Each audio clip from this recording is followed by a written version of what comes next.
Okay, so pangalawang meeting natin.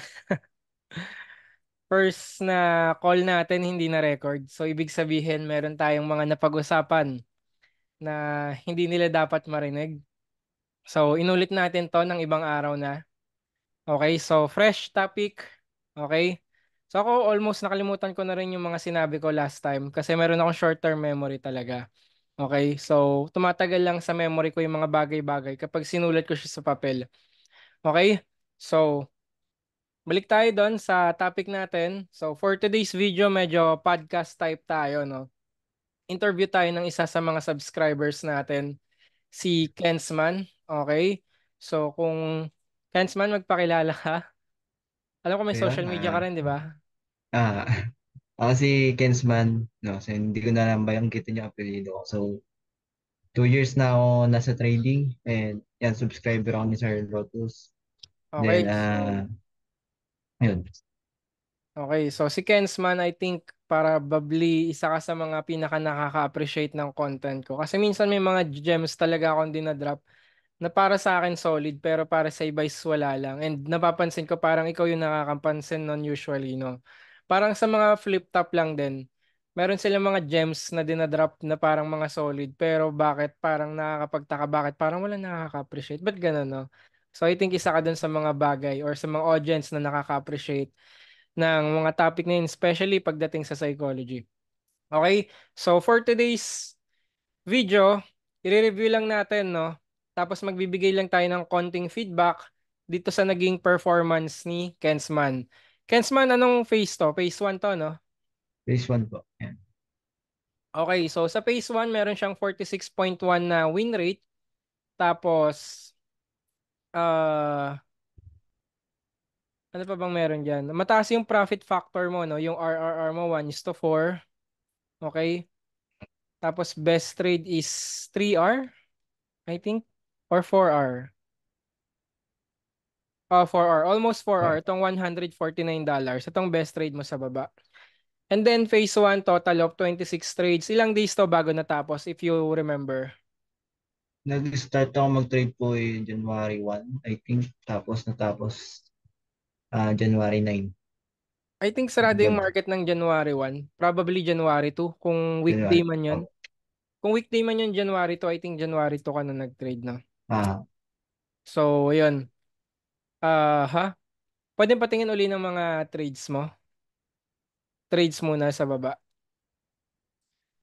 Okay, so kung makikita dito, nagre-risk ka ng 1%.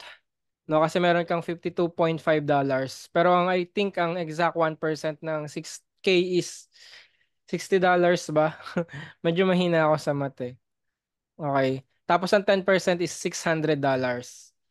Okay. So meron ka dyan 52.5. Tapos may mga break-even ka itong $7.9. Ito bang $37.7 mo na profit break-even din to? Or parang nag-trail stop ka lang? Tapos trail na-hit yung stop po yan. trail stop yan. I think trail Ah, stop yan, no? 0.5 ah, R. Itong ano. Tapos ano pala yung mga pair na tinitrade mo? Forex ba or stocks or ano bang mga tinitrade mo? may isang forex lang po ako. Tapos, index po, saka commodities. Index and commodities. Sa Forex, ano yung tinitrade Opo. mo? AUUSD lang po. AUUSD, okay. Tapos, kung may estimate mo, ilan talaga lahat ng mga tinitrade mo? Assets. Ano, apat. Apat. Apat. So, same lang din tayo. Pero ako, dito sa higher time frame na strategy ko kasi, okay, nag-add na ako ng dalawa. Excuse me. Si US 30 sana i-add ko kaso ang problem ko sa kanya, nagkaroon siya ng all-time high. So para sa akin lang, mahirap i-trade kasi yung mga nag-all-time high na pair kasi wala kang reference sa left side as history. No? So based on my strategy, yun yung isa sa pinakamahirap i-trade talaga. Yung wala kang, yung mga galing sa all-time high. Maliban na lang si gold, no? Kasi tuwing nag-all-time high si gold, laging natatapos sa sweep yung gold. So medyo para sa akin, every time na nag-all time high siya tapos nagkakaroon ng sweep, more likely or most likely ang mangyayari talaga is magbe-bear siya which is ganun naman na yung currently na nangyayari ngayon kay gold. Okay? So kaya yun lang, no. Going back dito, naka 26 trades ka. Ano yung 26 trades mo na yan? Ganyan ka talaga usually mag-trade in 9 days or dahil lang yan sa approach mo dahil challenge siya? Ah, actually, dahil lang po sa challenge, So hindi ano, talaga ganyan yung regular na trading style mo? hindi po talaga. Okay. Pero 'di ba parang first challenge mo yan na purchase mo Ah, tapos ano yun, nagkaroon ka kaagad ng ano, diskarte kaagad o ano lang yan, freestyle pa lang yan or pinilano mo na talaga na mayroon kang bagong trading style na i-apply pagdating sa challenge? actually po talaga, pabago-bago din ako ng style eh. Pero nung nasa phase 1 na talaga ako, doon ko mas nakita kung ano talaga yung mas nagwo-work sa akin yung style. So ditong So phase yun, 1 mo mas parang ano no, parang more on naging parang learning progress pa rin siya instead of parang opo. taking a challenge lang din. Well, ganun din naman ako nung dati nagtitake ako ng challenge. Mas marami ako natutunan sa challenge kaysa sa live account ko dati, no? And yun nga, I think malaking bagay din kasi yung ano, yung mga prop firm kasi mas parang maraming galing prop firm talaga na parang gumaling sila sa risk management nila. Unlike kasi nung mga traditional na influencer dito sa, especially sa Pilipinas, mga account flipper kasi talaga dito. And yun yung isa sa pinaka kinabubuisat ko rin, no? Pag nakakita ko ng mga content creator na account flipper, like, di naman talaga ganun ka-realistic yung mga ganong klaseng style. No, pwede mong ma-flip yan once or twice, pero hindi talaga siya ganun ka-sustainable. Okay? And para sa akin talaga, capital talaga yung pinapalaki, hindi yung profit, no? Nagpo-focus, yung mindset kong yun, parang 2023 na lang din na-develop eh. Kasi noong 2022, iba rin yung style ko eh. Iba rin yung approach ko talaga sa market. More on profit ako nung back then, 2022, yung pinakamagandang year ko as a trader.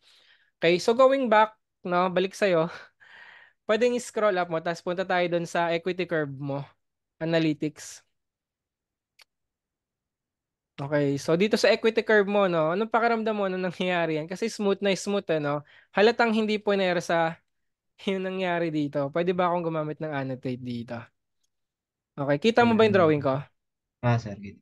Okay, so dito, hindi ka nag-trade, no? I think pinurchase mo yung challenge around December 29. Ah, Tapos, pinalipas mo yung araw. Tapos, January 2 yung first trade mo, which is ito yun. Tama kasi January 1 close yung market eh. ah, Pero bakit parang may drawdown ka dito? I think bug lang yan. break-even. Hindi, I think bug Parang lang nag, yan kasi sarado yung market ng January 1. Sure ako nun kasi inopen, ah, inopen ko yung trading view. Araw-araw ako nag-open ng trading view kahit sarado yung market. Okay. So first trade, ito, goods siya. Second trade, goods. Tapos ito yung isa sa pinakamagandang nakita ko sa equity curve mo, no? So yun nga, hindi naman to yung first time na nakita ko tong equity curve na to, no? So yun, isa sa pinakamagandang nakita ko sa equity curve na to is after ng win streak, no? Nagkaroon ka ng pahinga. Kumbaga hindi mo punersa na makapasa ka kaagad, hindi lumaki yung ulo mo sa part na to dahil nasa win streak ka. No, nagpahinga ka for better opportunity tapos nung nagpahinga ka, no, saka natapos yung challenge, no.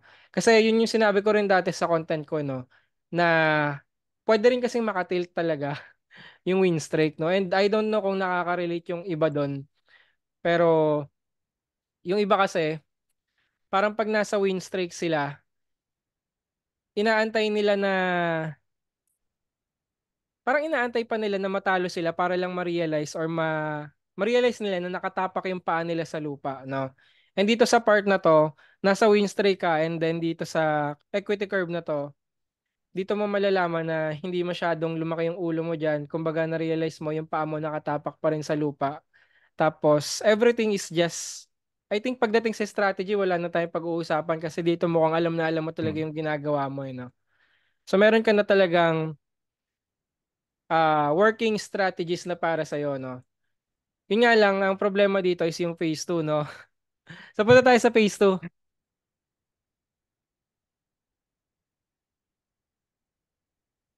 Ganun sila. sa bridge. Yan. Okay. Punta tayo na ulit sa overview. Okay, dito tayo nagkaroon ng ano, no, problem. Grabe pala ito na 145 trade. Oo, Hindi ayan natin talaga. napag-usapan yan last time, no? Anong nangyari dyan sa 145 trades na yan? Lahat yan talaga. is regular trade, hindi yan parang, ako kasi nagte-trade ako minsan ng 0.01 lot eh. Kumbaga randomly, minsan bago ako mag-enter ng trade, magte-trade lang ako ng 0.01 lot para lang i-test yung market condition kung mataas ba yung spread talaga o hindi. Kasi minsan yung mga nasa gilid na nakalagay dito, hindi rin siya talaga ganun ka-accurate. So ako mismo, personally, tinitrade ko 0.01 lot. Dito sa case mo, ganun din ba or hindi? Trades talaga tong 145 na yan. Meron akong testing din po, pero more on talaga trade lahat. Halos lahat Ah, ng so last time din natin na-discuss to, no? Halatang ah overtrade talaga siya. Ilang days nga pala bago overtrade. na-breach tong challenge na to?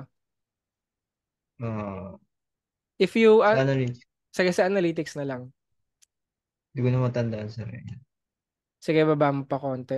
Okay, so nakapass ka nga pala, no? Around January 8, no? Apo. So, yun.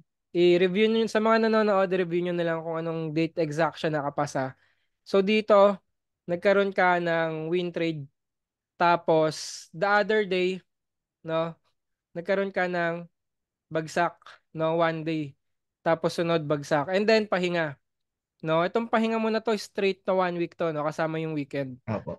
Okay, so isa yun sa I think strength mo to, no, kapag nagpapahinga ka, no. Tapos nagkaroon ka dito ng win streak uli. Naka-recover ka from drawdown, no. Ilang percent tong drawdown na to? Medyo mabagal ako sa math eh. Hindi naman sa mahina ako sa I math, mabagal lang talaga ako mag-compute. I think nasa ano lang po yun. Ilan ba yun? Mababa Ilang lang to. percent ba yun? Bababa lang naman po, pero Hindi naman lubog na lubog to, no. hindi naman po lubog na Ako kasi lubog. ito yung dulo eh, malayo pa eh dito, no. So I think sobrang goods ng psychology mo dito. Okay, and then nung nagpahinga ka na, okay, saka ka naka-recover, and then dito nag-struggle ka. I think dito ka na nag-ano, no? Dito ka na Ah, na puwersa. Ang problema rin kasi kapag ano ka na, kapag hindi ka talaga sanay na constantly na nagte-trade. No, kasi ito talaga eh. Ang alam ko ganito yung ganito yung nagiging observation ko. Ang pahinga lang talaga nila yung sunog. May mga kilala akong ganun, pahinga lang nila yung sunog o kaya breach na account. No? Hindi talaga sila sanay na manalo ng manalo ng manalo consistently. Okay? I think, ako naman, pahinga ko ba sunog? Hindi eh. Kasi marami akong ano eh. Nung time na nag-start ako talaga, binabagalan ko lang yung challenge ko nun eh. Nung nagsisimula ako, nagsi 0.25 ano ako eh, 0.25% ako eh ng trades dati. Tapos kapag hindi na kaya ng stress ko, alam ko na doon na pumapasok yung ano, magtataas ka ng risk, ganon.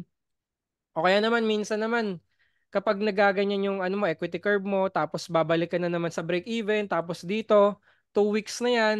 So, dun minsan kahit break even ka, nakaka-tilt din yon. Kasi nga, hindi ako sanay dati talaga mag-trade ng constantly. No, so sa mga nagsasabi na passive daw yung trading, hindi po passive income ang trading. Mahirap po ang trading, no? Kumbaga active trading siya, constant siya, yung stress, grabe yung stress na yan. Kung hindi nyo kakayanin tong part na to, no, kasi sa last phase, smooth ka eh. Tapos dito medyo nabigyan ka ng blow, no? Tapos nagpahinga ka. Dito medyo okay ka pa, nasa zone ka pa nito. Tapos kung makikita mo, win streak. Ang problema dito siguro break even. Break even to puro ulit. break even po. Oh, break even. So yung tulad ng sabi ko kanina, kahit break even is nakaka-tilt din yan. Kasi nga, lalo na kapag nasa challenge ka o kaya nasa verification ka. Kasi nga, minsan nag-aano tayo eh, no? As much as I can remember nung unang meeting natin, parang hinihit mo na maging funded ka kaagad nung Apo. January, no? Ah, Tapos, ayun din kasi yung problema kapag nagsaset tayo ng goal. Okay lang naman mag-set ng goal sa buhay, mga ganyan-ganyan. Pero sa trading kasi ibang usapan na. Pagdating sa trading, okay lang mag-set ka ng goal for directional bias mo. Pero hindi dapat nasa pedestal natin yung goal natin pagdating sa trading, no? So, may mga bagay na pwede kang i-apply sa buhay o kaya sa negosyo na hindi mo pwedeng may apply dito sa trading. Halimbawa, sinasabi nila, pressure makes diamonds.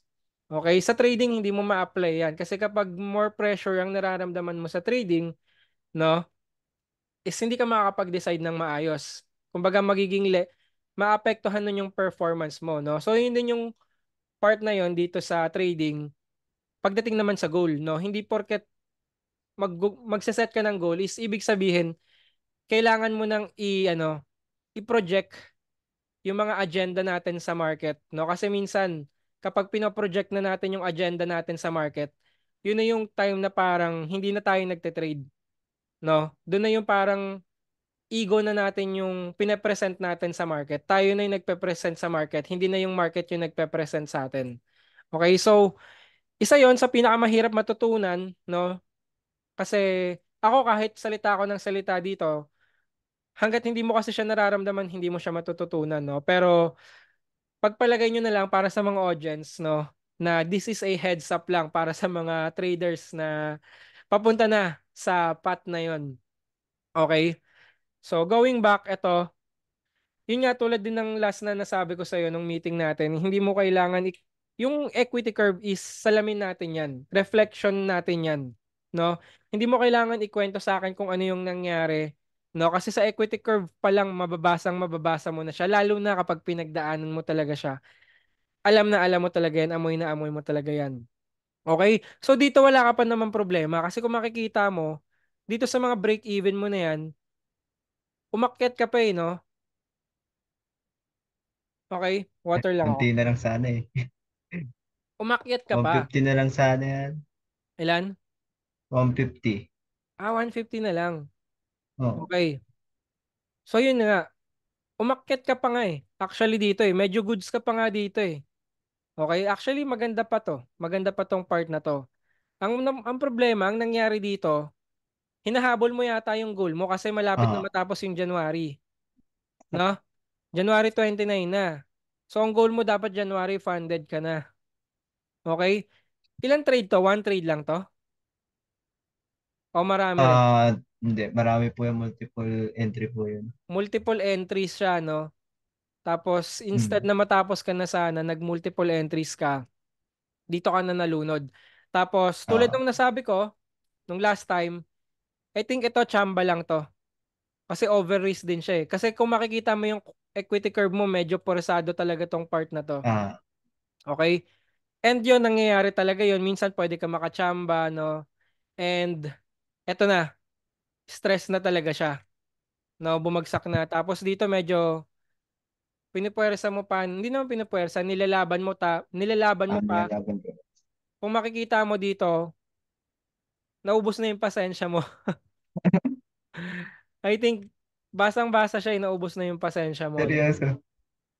Okay, naubos na yung pasensya mo dyan. So, may sinabi ako maganda last time eh. Ano nga ba yung sinabi ko nung last time na maganda? About dito sa part na to. Ayun, self-sabotage. Ayun. Ayun nga, minsan kapag hindi talaga tayo sanay, constantly na nagtatrade, like sunog lang talaga yung pahinga natin, okay? Ang problema niyan, hindi tayo sanay na malunod, no? Hindi tayo sanay na parang nasa chaos tayo. Kaya ang nangyayari, self-sabotaging ang nangyayari, no? Kumbaga minsan sa sobrang stress natin, sabi kasi nila yung katawan daw natin is naturally a healer, no? So kaya natin i-heal yung sarili natin. So minsan yung stress, hindi na natin siya kinakaya. Kaya subconsciously yung brain na natin or katawan na natin yung gumagawa ng paraan para mawala na yung stress na yan. Which is yun yung mga challenge natin, verification, no? Kaya minsan may mga self-sabotage na nangyayari. Kasi hindi ka naman talaga ganito mag-trade, no? Ang trade mo talaga is yung nasa phase 1 tsaka ito.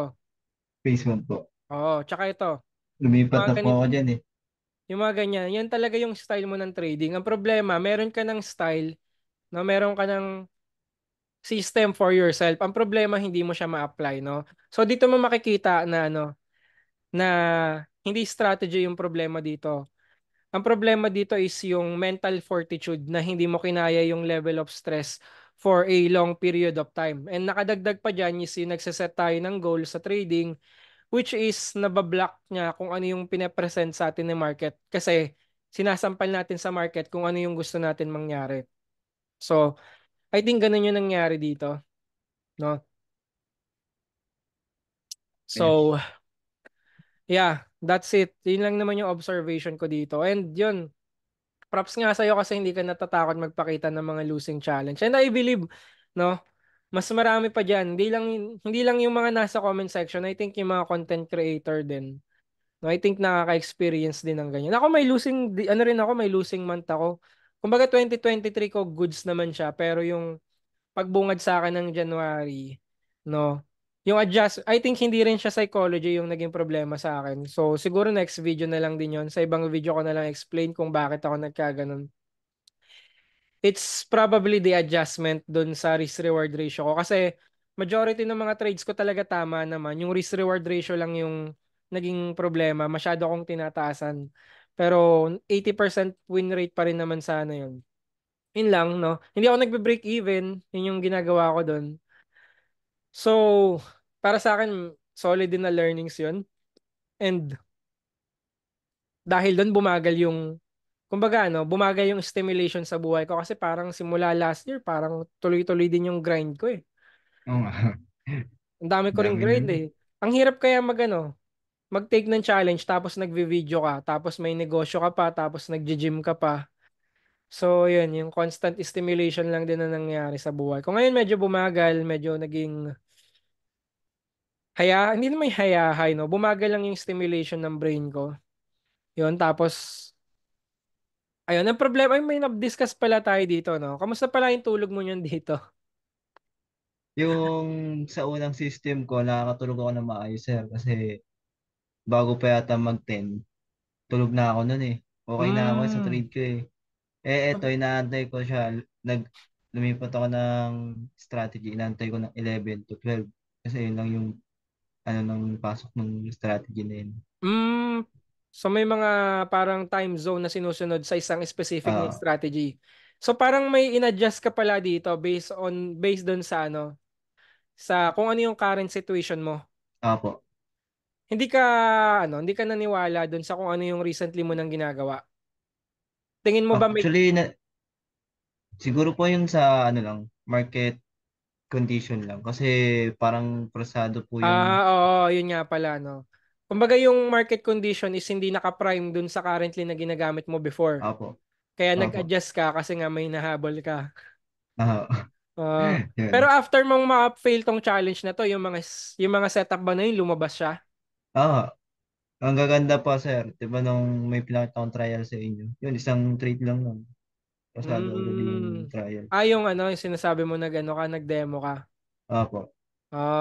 Ayun yung problema kasi kapag I think meron ka pang attachment sa part na to. Or siguro dahil Apo. first challenge mo Meron lang pa din po. talaga, no? Pero for 2 years, magandang progress na to ah.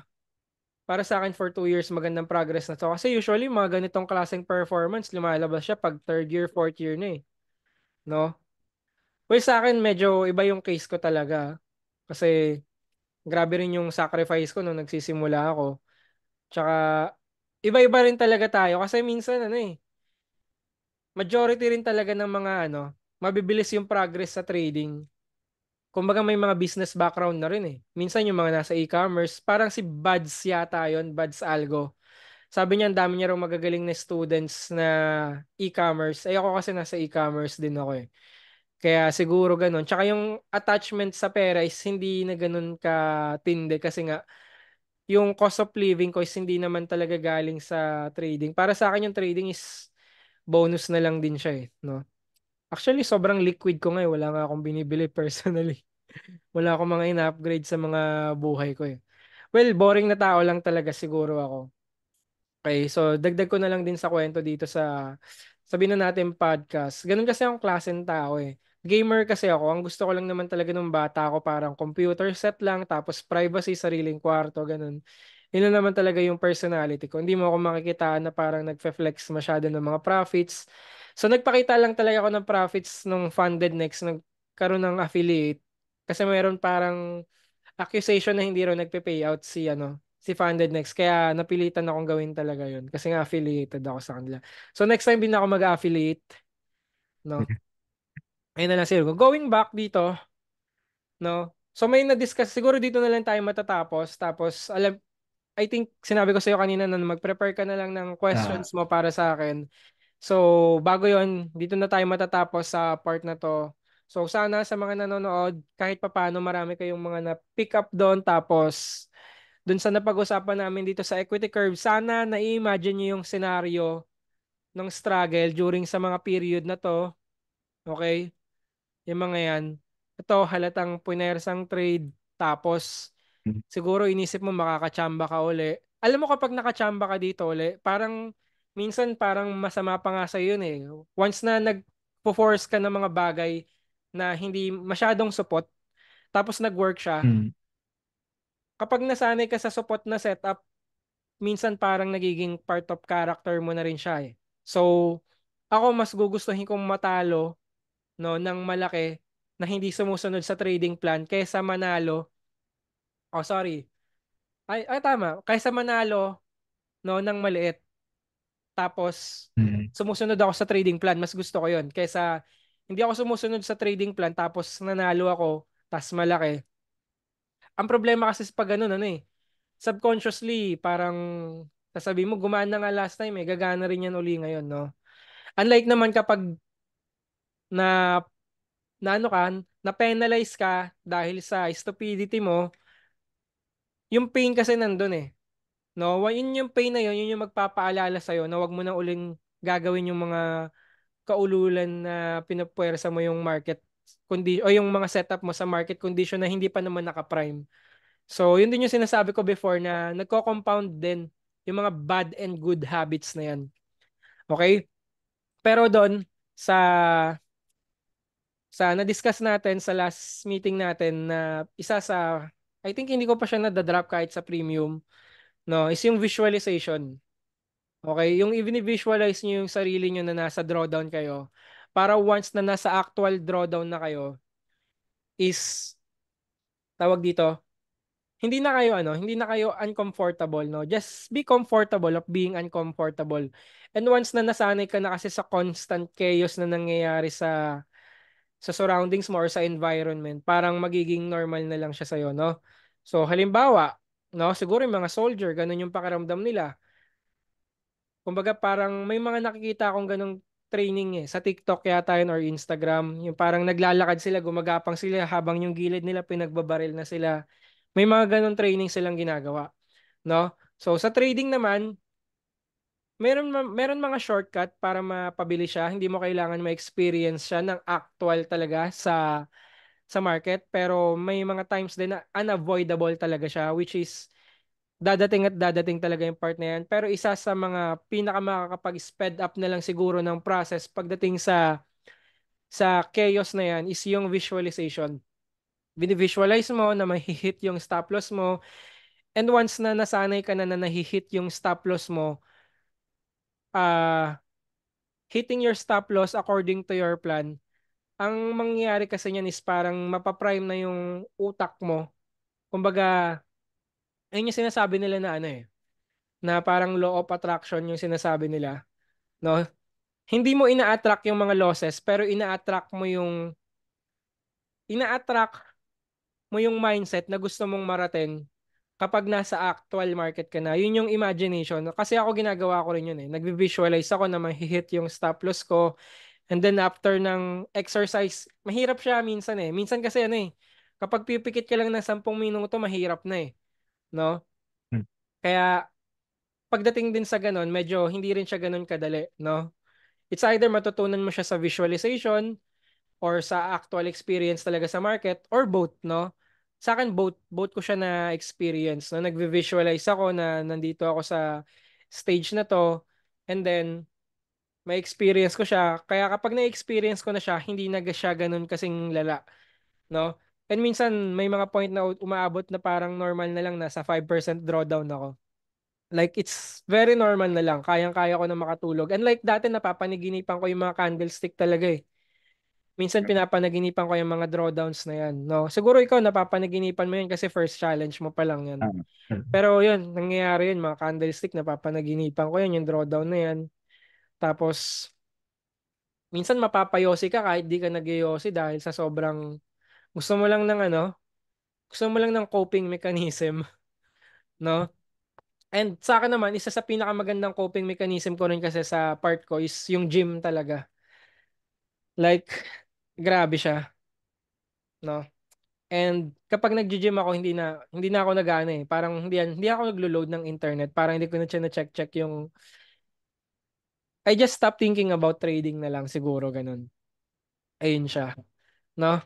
So, I think wala na tayong oras, more than 30 minutes na tayo. So, last na lang nasasabihin ko tapos doon na tayo sa mga questions mo.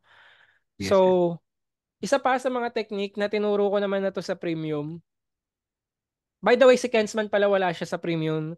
He's just a regular subscriber or follower natin sa TikTok. So, kung kaya niyo mag-present ng mga ganitong klaseng data, wala namang problema. Especially sa premium, kinausap ko na kayo sa premium. Pakita nyo sa akin yung mga equity curve nyo or yung mga journal nyo. Pwede natin siyang i-review. Maganda rin yun, iba-ibang klase, no? Ito sa kanya, nasa Funded Next. Kung gusto nyo pakita sa akin yung mga Excel nyo, yung mga screenshot nyo, pwede rin naman, no? So, candid lang din, candid. Hindi siya scripted, candid lang din.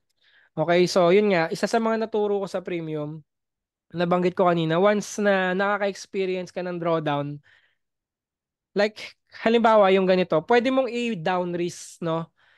Yung mga trades mo, hindi ka nagre-risk down or nagre-risk down ka not only to protect your capital, no? Nagre-risk down ka kasi kailangan mo rin protektahan yung sarili mo sa sarili mo, no? So what do I mean by that? Kung hindi ka pa confident sa kasi lahat naman tayo, no? May mga times na minsan parang nagda-doubt tayo sa sarili natin, especially kapag nasa drawdown tayo. So, kapag mga ganong scenario, pwede tayo mag-risk down not only to protect our capital but also to protect our mentality to ourselves. No? Kasi minsan self-harming talaga yung nangyayari. Tulad nung sinabi ko kanina, self-sabotage. Okay? And then, hanggat hindi pa nakakaliko, wala akong prime example eh, no? Kasi yung nangyari sa akin na breach eh. Yun sana yung magiging magandang example ko. Kaso siguro next time na lang kapag nagkaroon ako ng drawdown. Hanggat hindi pa lumiliko, no? Yung equity mo ng paganyan, huwag ka munang saka ka lang magre-risk up, no? Kumbaga, hanggat maaari nga 0.01 eh. No, ginawa ko 'yon sa Yes, sir. sa The Funded Trader. Nagsi 0.01 lot ay 0.01 ay sorry, 0.1. No, 0.1% ako. Kumbaga binibuild ko lang yung confidence ko na kapag nakaliko na siya ng ganyan, saka ako mag-regular risk uli hanggang sa malaman mo na nasa zone ka na. Yun yung sinasabi nila trading in the zone. Pero ako hindi ko pa nababasa yung book. Pero yun yung pagkakaintindi ko sa trading in the zone sa title pa lang. Na antayin mo, kilalanin mo yung sarili mo. Kung nasa zone ka na, saka mo lang ibalik yung regular risk mo. Para kapag nagre-risk ka na based according to your current performance, no? Hindi ka na masyadong clouded sa mga judgment mo, no?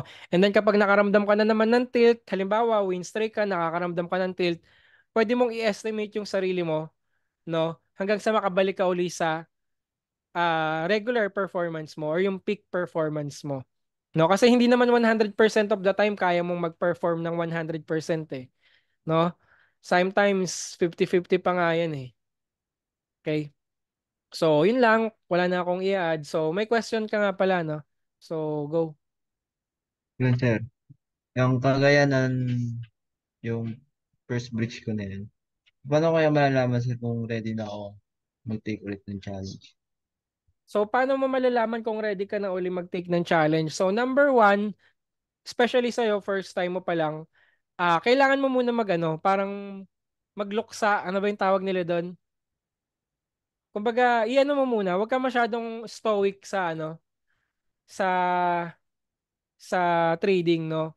Kumbaga, i-ano mo muna, no? Mag-whip ka muna sa losses mo, i-absorb mo muna, kasi upuan mo muna yung mga pain, no, na nangyari sa'yo. And then, yung pain kasi na yan, importante rin yan para ano eh, para magamit mo siya sa ano eh, sa next improvement mo eh, no?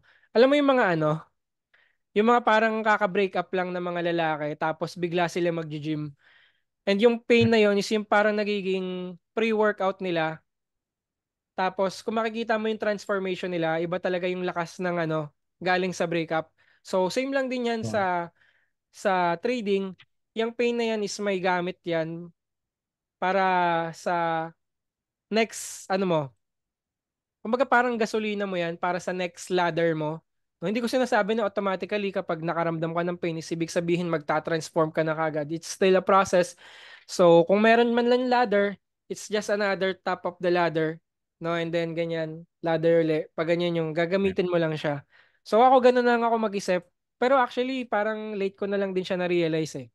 No? Pero ang importante talaga is mag-whip ka sa mga losses mo na yan. I mean sa ano sa challenge hindi sa losses ng per trade ah. Kumbaga yung ano, yung impact, yung sapak sa ng pagkaka-loss mo dun sa challenge. Pero pag nasa process ka ng trading, kailangan yung mga trades na yan, considered mo lang yan is part of the process. Okay? So, yun lang. Ayun, Next sir. Meron pa question. isa last. Yan. Siguro ito na lang. Dalawa na lang siguro ito.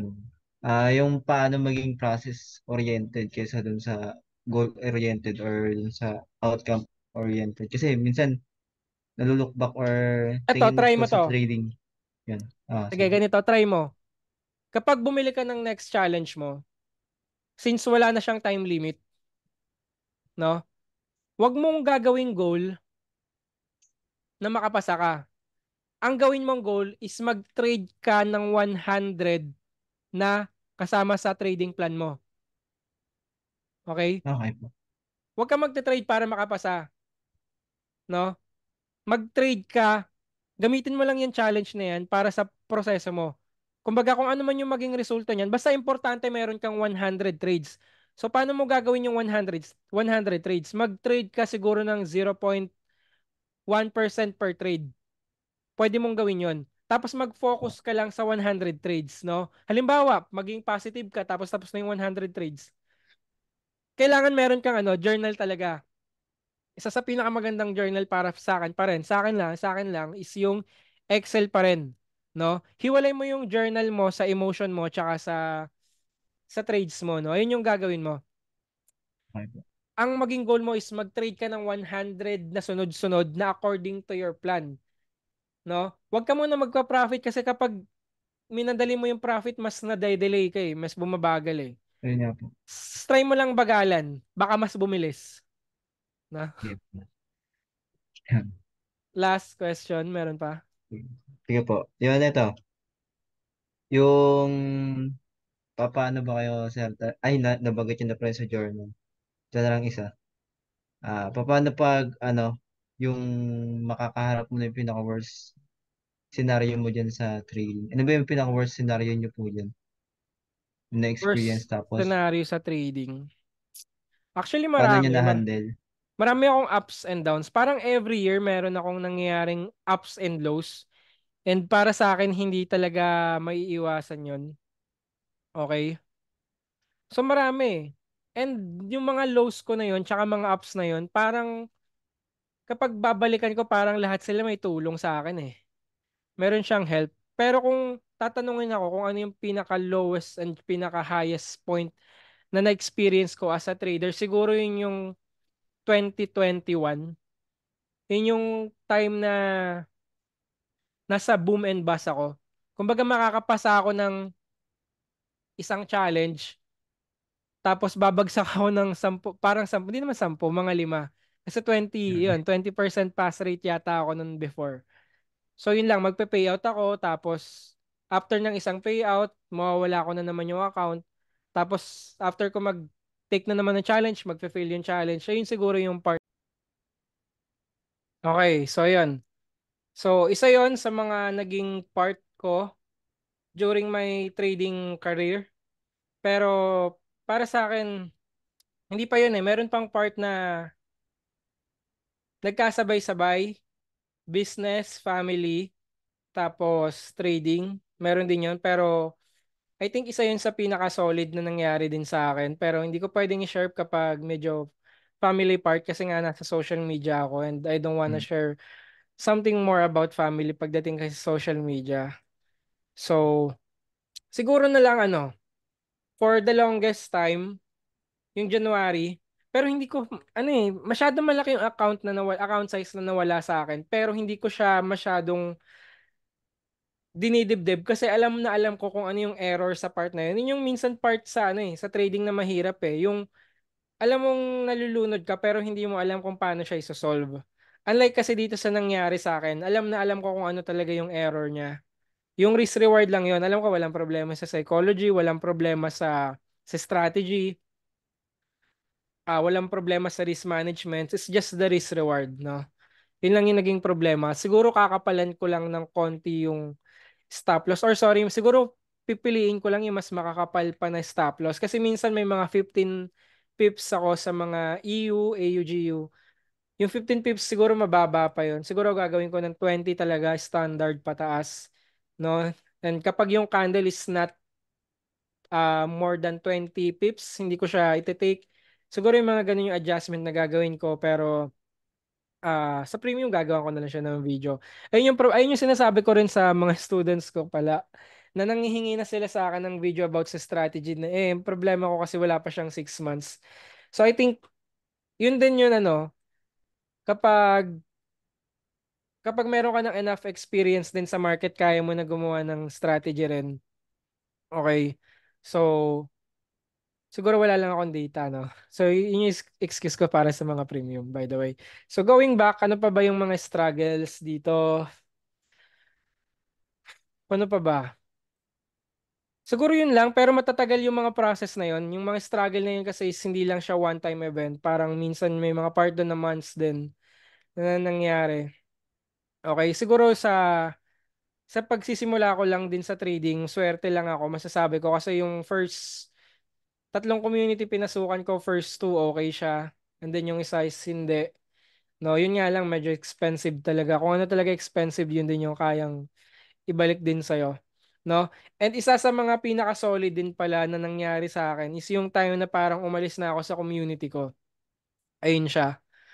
Yung time na naging independent na ako, na hindi na ako masyado nagtatanong-tanong sa mga coaches nung time na yun. Yun yung time na sinosolve ko na yung mga bagay-bagay na ako lang mag-isa. No? And I think sa buhay parang ganun din. Yung mga times na kapag iniwan mo na yung mga bagay-bagay, kunyari community o kaya halimbawa sa akin lang sa part ko, siguro ako lang magsasabi nito sa church, parang yung mas relationship ko sa beliefs ko is parang mas nag-grow siya nung naging independent na lang ako. Kasi ayun kasi iba-iba talaga tayo ng ano eh. Iba-iba tayo ng challenges and then minsan yung community rin minsan yung ano, nakakapagbigay ng mga bad na advice para sa atin kasi hindi nila alam kung ano talaga exactly na pinagdadaanan natin kasi meron niya tayong mga independent na journey and minsan harmful pa yung mga nagiging advice. Kunyari sa akin, sa part ko, no? I think hindi magandang example yung nag-start ka sa 1 minute ka agad, no? Sa akin kasi talaga, para sa akin talaga, tingin ko para sa 1 minute talaga ako personally. Okay? And then ako, simula nung day one pa lang, ina-advise ko na yung mga nasa public and tsaka sa private na audience ko na hindi porket nasa 1 minute ako is ibig sabihin mag-1 minute na rin kayo. Pero, ayun nga, kaya ngayon siguro isa rin sa magandang example is yung nag-translate ako sa higher time frame din, no? So, siguro yun yung isa sa mga bad example ko as a coach na rin, no? And yun nga sinabi ko rin no? Okay lang naman na kumuha ka ng mentor. I think mapapabilis yung proseso mo diyan. Pero mas marami ka pa ring matututunan sa sarili mo kaysa sa mga communities, kaysa sa mga contents na napapanood mo. Yun ang yung part sa akin, no? Mas marami ka matututunan kung ikaw mismo yung nag-dive talaga sa kung ano yung kailangan mong i-adjust para sa sarili mo. Kaya nga, yun, 'di ba? Minsan yung mga advice hindi rin talaga siya ganun ka especially ano na yun those are from the legit traders na yung mga advice na yun Paano pa kaya yung mga bullshit na content creator no? Halimbawa, ITP when you're happy, yung mga ganyan. Imagine kung ano yung klaseng ma ma-adapt ng mga beginners no, yung mga account flip no. Kung anong klaseng damage yung pwede nilang magawa dun sa mga beginner audience na yun, no? Pero yun lang naman sa akin, independency pa rin na mas, well, yun din, no? Yung part na yun. Kailangan din ma-determine mo kung ready ka na ba maging independent. Ayun. Tapos, meron naman, I think meron pa rin naman na mga mentors na sobrang lalim pa rin. Halimbawa, sila Pat, sila Antonio Rodrigo. Para sa akin, I think considered ko pa rin sila hanggang ngayon as a parang mentor. Mentor yung ano ko rin, pa rin sa kanila. Kasi parang hanggang ngayon kailangan ko pa rin sila. And then dadating din yung point na hindi ko na rin siguro sila kakailanganan kasi nag-grow din ako. Yun yung mga ganun.